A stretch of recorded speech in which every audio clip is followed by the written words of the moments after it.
Assalamualaikum warahmatullahi wabarakatuh. Alhamdulillah Allah SWT pertemukan kita lagi dalam Risalah Hati. Dan kali ini obrolan kita adalah dakwah.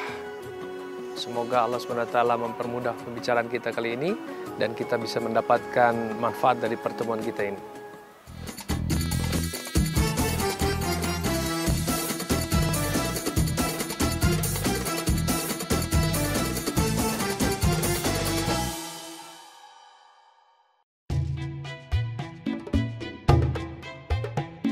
Kata dakwah berasal dari bahasa Arab yang berarti panggilan, ajakan, dan seruan.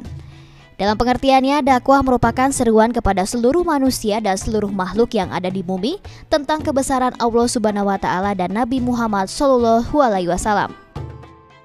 Selain itu, dakwah dilakukan untuk memberitahu dan mengubah perilaku manusia agar selalu berada di jalan Allah Subhanahu wa Ta'ala dan secara bertahap menuju kehidupan Islami. Dakwah dan komunikasi merupakan suatu hal yang tidak dapat dipisahkan, karena dakwah adalah sebuah bentuk komunikasi. Akan tetapi, komunikasi belum tentu dakwah. Adapun yang membedakannya adalah isi dan orientasi pada kegiatan dakwah dan kegiatan komunikasinya. Komunikasi, isi pesan yang disampaikan bersifat umum saja, sedangkan dakwah, isi pesannya berupa ajaran Islam dan orientasinya adalah penggunaan metode yang benar menurut ukuran Islam.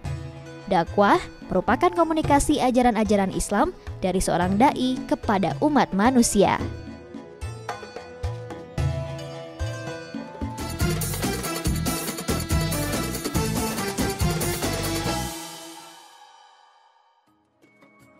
Kurang lebih ada dua ayat atau dua firman Allah SWT yang pernah saya dengar dibacakan oleh para guru atau para alim ulama. Yang pertama adalah A'udzubillahi minasyaitonirrajim. Qul hadihi sabili ad'u ilallah ala basiratin ana wa man ittaba'ani wa subhanallah wa ma'ana minal musyrikin. Dan yang kedua yang pernah saya dengar adalah ayat yang berbunyi A'udzubillahi minasyaitonirrajim. Kuntum khair ummati ukhrijat linnas ta'muruna bil ma'ruf wa tanhauna 'anil munkar wa tu'minuna billah. Al-ayah. Shadaqallahul azim. Dua ayat inilah yang kurang lebih mewakili obrolan kita kali ini dengan tema dakwah. Jadi ketika itu saya mendengar daripada ceramah, tausiah, majelis ilmu, majelis zikir yang dibicarakan oleh para guru kita atau alim ulama kita bahwa dua ayat ini berkenaan dengan dakwahnya Rasulullah SAW. Tentunya kita sebagai umat Nabi SAW segala sesuatu hendaklah mencontoh kepada beliau, termasuk dakwah. Ayat yang tadi dijelaskan oleh alim ulama kurang lebih yang pertama kul hadihi sabili. Allah katakan kepada Rasulullah Muhammad SAW bahwa Muhammad inilah jalanku, jalannya Nabi Muhammad. Ad'u ilallah, mengajak manusia kepada Allah, ala basiratin, dengan keyakinan, dengan hujah yang nyata, dengan percaya diri. Begitu kurang lebih yang saya dengar. Ana wa man ittaba'ani. Dan ini adalah tugasnya Nabi Muhammad SAW dan seluruh umat atau manusia yang mengaku menjadi pengikutku. Wa subhanallah wa ma'ana minal musyrikin. Maha suci Allah. Maha suci Allah daripada segala kesalahan dan segala macam keburukan. Dan aku bukanlah termasuk orang yang musyrik. Yang kedua yang pernah saya dengar bahwa ayat kuntum khair ummati ukhrijat linnas ta'muruna bil ma'ruf wa tanhauna 'anil munkar wa tu'minuna billah. Kurang lebih bermakna alim ulama katakan bahwa umat ini adalah umat yang terbaik yang diciptakan Allah Subhanahu wa Ta'ala dan dikeluarkan atau diberi tugas untuk menemui manusia. Untuk apa? Untuk mengajak daripada perbuatan baik, mencegah daripada kemungkaran. Ulama katakan inilah yang menjadikan landasan bahwa dakwah adalah kewajiban bagi setiap umat Nabi Muhammad SAW. Tentunya dari setiap sunnah Nabi SAW, dakwah termasuk sunnah atau kebiasaan Rasulullah SAW yang paling menonjol. Karena tidak hanya Rasulullah SAW, bahkan seluruh para nabi yang dikatakan ada 124.000 nabi. Seluruh rasul yang diutus Allah SWT bertugas untuk dakwah, menjumpai umat manusia dan mulai mengenalkan Allah kepada mereka, mulai mengenalkan Allah kepada manusia.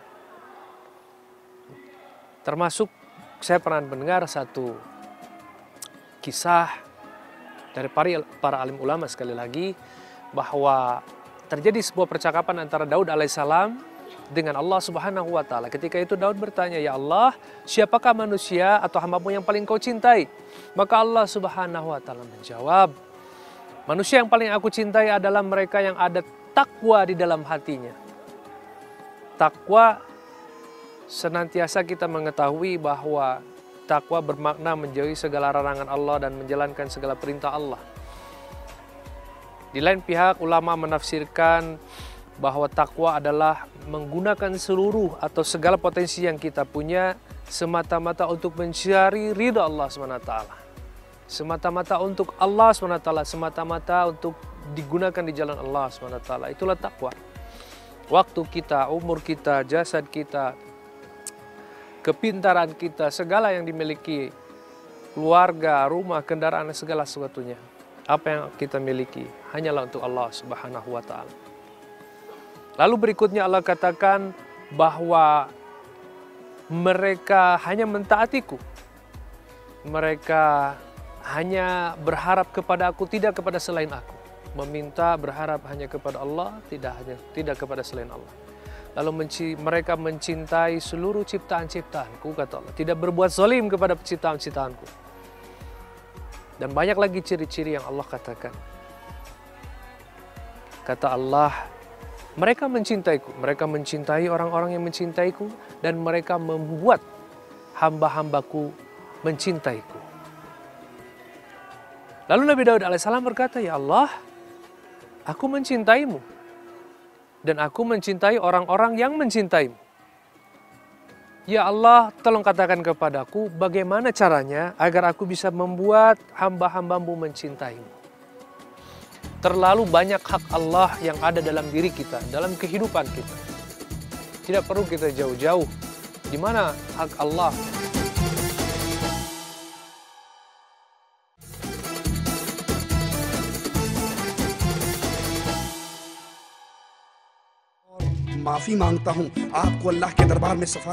Tujuan dakwah adalah menjadikan manusia muslim mampu mengamalkan ajaran Islam dalam kehidupan bermasyarakat dan mampu menyebarluaskan ke masyarakat lainnya.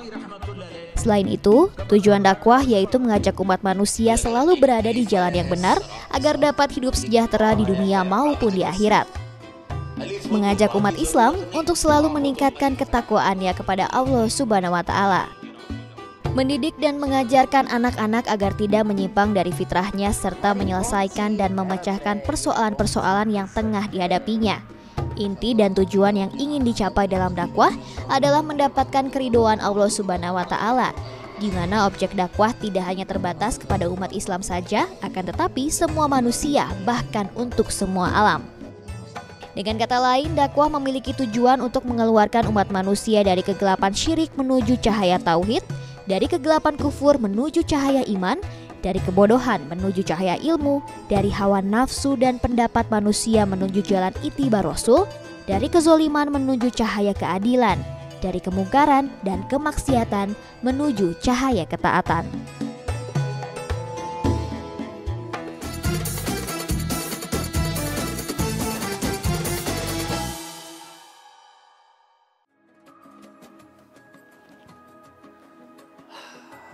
Setelah Nabi Daud alaihissalam bertanya kepada Allah bahwa dia mencintai Allah, dia pun mencintai orang-orang yang mencintai Allah.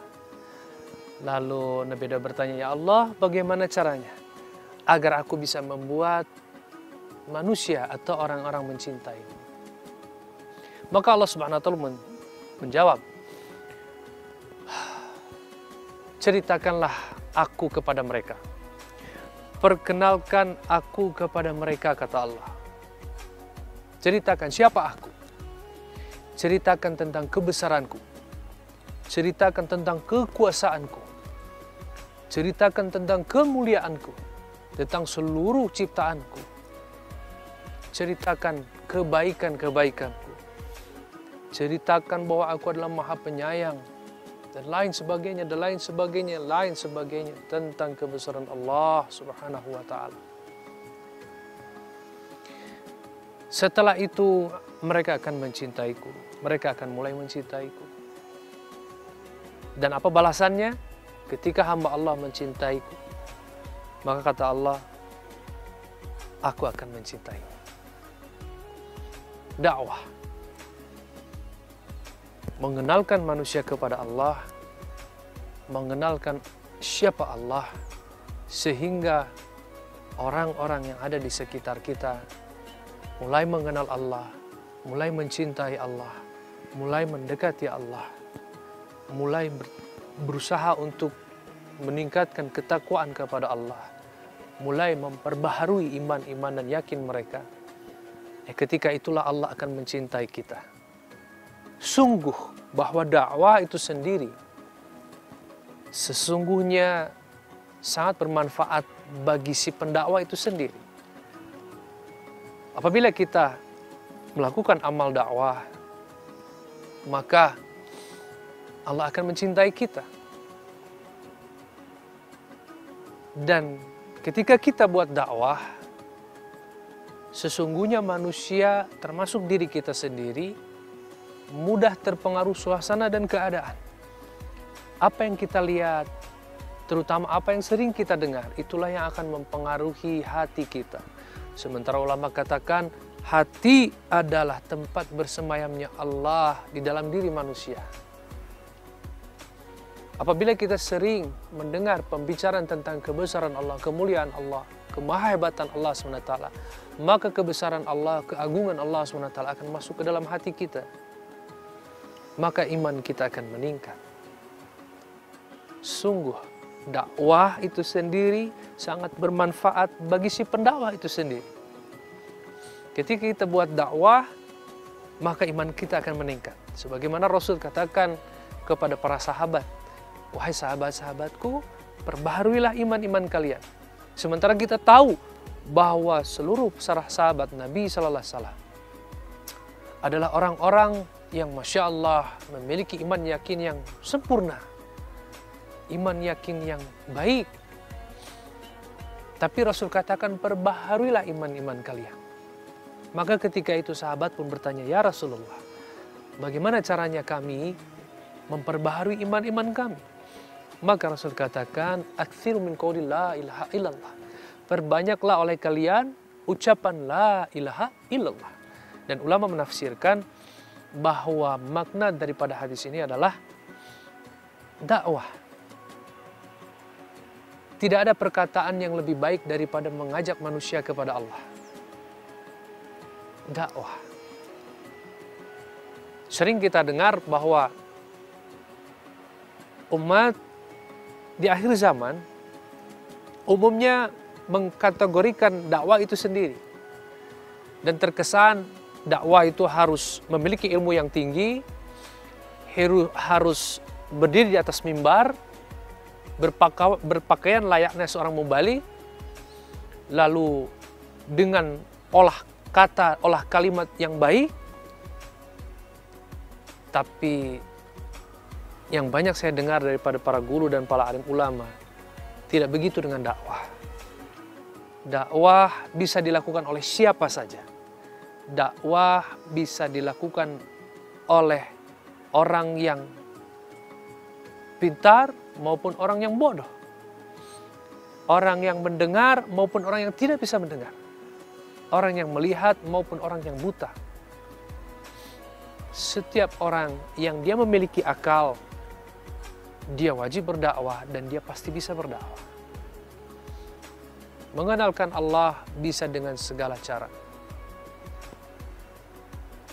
Lalu kenapa kita harus buat dakwah? Mudah saja jawabannya.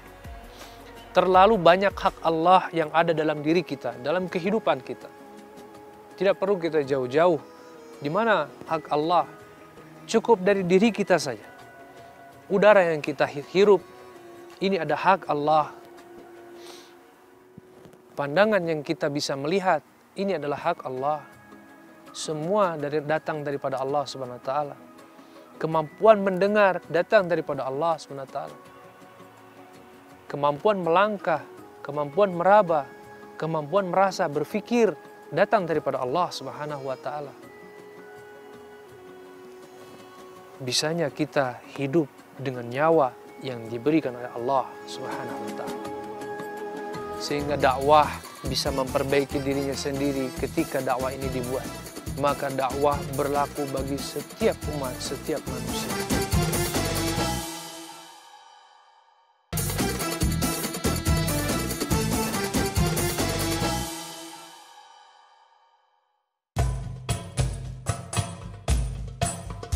Rasulullah Shallallahu Alaihi Wasallam memulai dakwahnya dari istri, keluarga, para sahabat hingga raja-raja yang berkuasa pada saat itu.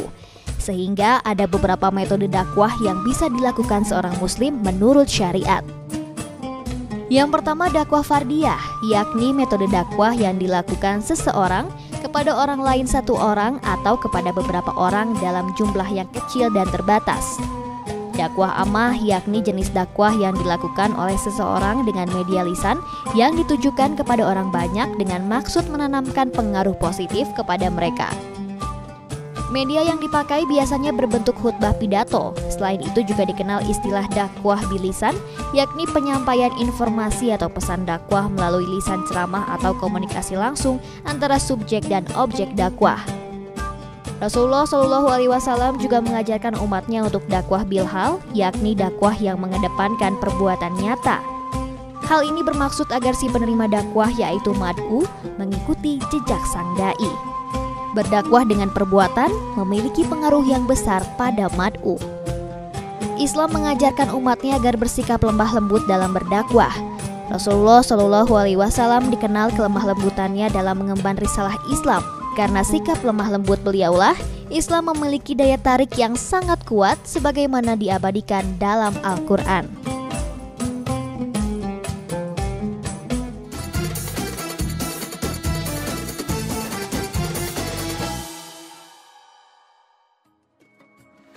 Begitulah dakwah, bisa dilakukan oleh siapa saja. Dan yang paling penting, dakwah sangat bermanfaat bagi diri kita sendiri apabila kita mau melakukannya. Terlebih lagi, ulama mengingatkan bahwa dakwah adalah kewajiban bagi kita. Apalagi ketika dakwah itu sendiri sudah disematkan atau diniatkan untuk islah diri, memperbaiki diri sendiri. Bagaimana diri kita tidak terperbaiki ketika kita buat amal dakwah? Karena dakwah itu sendiri adalah ibu daripada setiap amal. Ketika kita buat dakwah, maka diri kita sendiri pun akan teringatkan. Yang pertama, kita akan teringatkan bahwa kita adalah seorang hamba dan dialah Allah Zat yang maha berkuasa, Tuhan Rabbul Alamin. Terlebih lagi dengan dakwah, maka kita pun akan teringat kehidupan setelah kematian. Dakwah bisa mengingatkan kita kepada segala sesuatu bentuk iman dan yakin, sehingga otomatis ketika diri kita sendiri terislah, teringatkan, ini adalah menjadi satu kewajiban bagi kita. Bagaimana tidak wajib memperbaiki diri sendiri? Ketika jatuh kepada memperbaiki diri sendiri, maka sudahlah wajib tentunya. Setiap manusia wajib memperbaiki dirinya sendiri. Sehingga dakwah bisa memperbaiki dirinya sendiri ketika dakwah ini dibuat. Maka dakwah berlaku bagi setiap umat, setiap manusia. Buatlah dakwah dengan kemampuan kita, dengan segala keterbatasan yang kita punya. Jangan pernah merasa minder, saya tidak tahu apa-apa, saya tidak bisa apa-apa, saya tidak tahu ilmu. Memang sebaik-baiknya dakwah dilakukan dengan ilmu. Tapi janganlah pernah menjadikan alasan ketika kita tidak mempunyai ilmu, kita tidak mau buat dakwah. Karena Rasulullah Nabi Muhammad SAW membuat dakwah, kita pun harus buat dakwah. Sampaikanlah walaupun hanya satu ayat. Setidaknya kita tahu bagaimana caranya mengajak manusia untuk mengenal Allah, menceritakan kebesaran Allah yang ada dalam diri kita, dalam kehidupan kita. Setiap yang kita nikmati adalah milik Allah. Setiap yang kita lihat adalah milik Allah. Setiap yang kita dengar adalah milik Allah. Setiap yang kita rasakan adalah milik Allah. Setiap pergerakannya adalah milik Allah. Semua berkaitan dengan Allah. Maka buatlah dakwah. Dan pada akhirnya kita berharap ada beberapa atau sebagian orang, asbab kita buat dakwah, orang itu mendapat hidayah daripada Allah SWT, dan selanjutnya Allah akan mencintai kita. Begitulah kurang lebih yang bisa menjadi obrolan kita kali ini berkaitan dengan dakwah. Semoga Allah SWT berikan kita kekuatan dan kemudahan untuk senantiasa lebih memahami lagi perkara dakwah ini itu sendiri. Allah memudahkan kita untuk berjumpa dengan orang-orang saleh, berjumpa dengan para ustadz kita, para kiai kita, para ulama kita, para guru-guru kita, dan bertanya kepada mereka bagaimana cara buat dakwah yang baik, bagaimana cara membuat dakwah yang dicontohkan oleh Rasulullah SAW. Sebagaimana kita sholat, kita mencontoh kepada Rasulullah SAW. Dakwah pun demikian. Buatlah dakwah sebagaimana Rasulullah membuat dakwah, sebagaimana para sahabat buat dakwah. Pemirsa yang dimuliakan Allah SWT, akhirnya kepada Allah jualah kita meminta, kita berharap atas segala keterbatasan yang kita punya. Kita bukan siapa-siapa, kita tidak bisa apa-apa. Allah yang membuat kita bisa apa-apa. Allah yang membuat kita tahu apa-apa. Allah lah subhanahu wa ta'ala Al-Khaliq yang maha menciptakan kita dari tadi tidak ada menjadi ada. Maka kepada Allah pula lah kita meminta dengan segala keterbatasan. Alhamdulillahirabbil alamin, hamdan yafi ni'maika fi mazidah. Ya Rabbana lakal hamdu kama yanbaghi li jalali wajhikal karim wa 'azimi sultanik. Allahumma shalli ala sayyidina Muhammadin wa ala sayyidina Muhammad. Ya Hayyu ya Qayyum ya Arhamar Rahimin. Ya Hayyu ya Qayyum ya Ghafurur Rahim. Ya Allah, ampunilah hamba ya Allah. Ampunilah hamba ya Allah. Ampunilah hamba ya Allah. Ya Allah, hamba belum pernah buat dakwah. Hamba malas dalam buat dakwah. Hamba tidak mau buat dakwah. Padahal Nabi hamba, Nabi Muhammad SAW, kekasihmu, senantiasa buat dakwah hari-hari. Buat dakwah pagi-pagi, pulang petang, hanya untuk dakwah. Mengenalkan engkau kepada setiap hamba-hambamu. Sehingga banyak di antara hamba-hambamu mendapatkan hidayah daripadamu ya Allah. Asbab dakwahnya Nabi Muhammad SAW. Ya Allah, sekarang Nabi Muhammad kekasihmu telah tidak ada di hadapan kami ya Allah. Siapa lagi yang akan buat dakwah apabila kami umatnya tidak mau buat dakwah? Maka ya Allah, dengan segala keterbatasan dan kebodohan kami, berilah kami kekuatan, kemudahan, agar kami bisa buat ini amal dakwah ya Allah. Beri kami hidayah, kekalkan hidayah yang telah ada dalam diri kami, dan jadikanlah kami asbab hidayah. Jadikanlah mata kami asbab hidayah. Jadikanlah pembicaraan dan perkataan kami asbab hidayah. Jadikanlah pendengaran kami asbab hidayah. Langkah dan perilaku kami menjadi asbab hidayah. Perbaikilah diri-diri kami. Ya Arhamar Rahimin, berikanlah kami kekuatan untuk senantiasa menghabiskan sisa usia umur kami ya Allah, senantiasa di jalanmu untuk membuat dakwah, mengenalkan engkau kepada setiap manusia yang kami jumpai. Ya Arhamar Rahimin, bantulah dan tolonglah kami ya Allah. Berilah kami kefahaman kepada agama ini ya Allah. Matikan kami dalam agama ini, matikan kami dalam dakwah. Kuatkan iman yakin kami, sempurnakan iman yakin kami sebelum kau memanggil kami ya Rabb. Rabbana zalamna anfusana wa illam taghfir lana wa tarhamna lanakunanna minal khasirin. Rabbana atina fid dunya hasanah wa fil akhirati hasanah wa qina adzabannar. Subhana rabbika rabbil izzati amma yasifun. Wassalamun ala mursalin walhamdulillahirabbil alamin. Alhamdulillah, semoga Allah Subhanahu wa Ta'ala memberikan kita kefahaman dan mempertemukan atau menjumpakan kita lagi dalam risalah hati selanjutnya, insya Allah. Assalamualaikum warahmatullahi wabarakatuh.